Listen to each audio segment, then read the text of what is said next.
The basic idea of a control group is that you do a thing with some people, you don't do a thing with other people, and you compare them so you can see how influential that thing was that you did. In practice, control group construction gets really complicated. I mean, the easiest way that you initially, when you think about it, is okay, we'll just leave some people out. It's a global holdout group. We won't ever message these people. We'll message other people. It gets really hard to keep those two groups as an apples to apples comparison over time. I mean, if you think of just a really naive way, if you just held people out and said, okay, we're never going to change that, we'll just keep them, we'll compare them to these people we're messaging, then that group, you have churn over time. You have new people constantly coming into your other group. This group keeps churning. Very soon it's going to be very different. So then you have to say, okay, well, how do we allocate new users? How many new users do we allocate? And then you start getting into all of these questions of like, well, are there other, like, we know we can allocate based on their newness, but what about other attributes? And are we throwing more people of one type into the pool of holdouts that we didn't realize? So it gets actually very hard to have a global holdout. There's lots of ways people have tried to deal with this. One way is switchback holdouts. Instead of doing a global one, you say, okay, we'll message some people this week and won't message some people during that week. And then we'll take all the people we didn't message the first week and we'll message them with the same messages, but for the second week. And then we can compare it to 2 weeks. Also gets complicated. That tends to work well if you have like a one-time, we're going to do this once and see if it worked. And then we'll change our behavior based on that.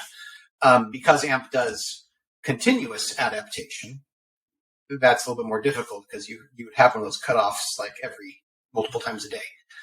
And so there's other ways of doing it as well. The one popular way is what's called a synthetic control now, which is where the way it's usually explained is imagine you were going to introduce an intervention in some city and see if that had an effect on that city. What you do is you get data on a lot of other cities where you're not going to be making the intervention. You're not going to introduce your program or whatever. And you use a model to understand the relationship between all of those other cities' behavior and the city that you're going to have the intervention in. So you basically get a good prediction of your target city based on other cities. Then what you can do is do your thing in that city, see what happened, and then you have the model continue to predict what that city should have been based on the other ones because you didn't influence anything there. Again, works really well when you have a one-time intervention. Like we're going to introduce a rideshare program into the city and then see did ridership, like shared ridership increase.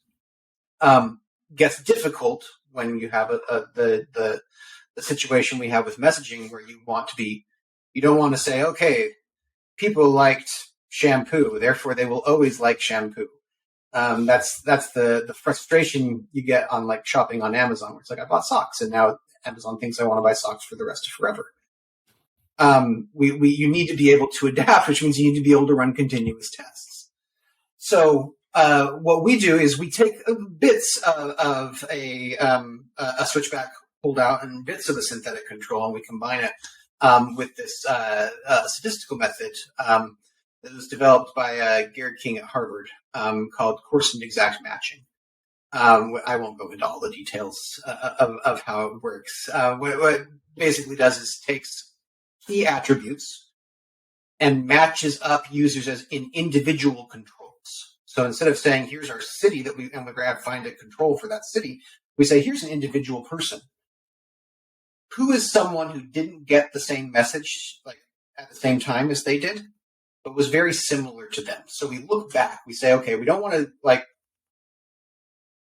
pick someone who got a different message right at the same time and then measure their behavior together, because then it's like maybe they were reacting to that message. We find someone who hasn't been messaged within a little window around a person. Then we go back a few days beyond that. We say, let's find someone else who had a similar level of activity. Like, do they come to the app often or do they not come at all? And we pick someone who got a similar message. So we know that our system is profiling them similarly. We take that person and we pretend that they got a message at the same time as this person that we're finding the control for. We don't actually send a message to the control person. We just tell the computer to pretend that they did. And then we do that for everyone. And then we measure the difference between those two groups. So what you end up getting is the measurement of the people who did actually receive messages. What did they do? And then all of the people who didn't receive messages but could have. They were the right profile. We just chose to message them at a different time in a different way. What if we had done it there? If our messaging really is effective, then the people who receive the messages should obviously do more than the people who got no message, which is what we find. But what it allows, that particular type of control group selection rides on the strengths of synthetic controls and switchback holdouts and things like that. But by incorporating the coarsened exact matching, it allows us to run a continuously adaptive control group to match our continuously adaptive messaging. So it always stays an apples to apples comparison, and we don't have to say we're going to turn off everything and run our test here to find out what our one-time answer is, and then just run with that answer for the rest of forever. It can change constantly.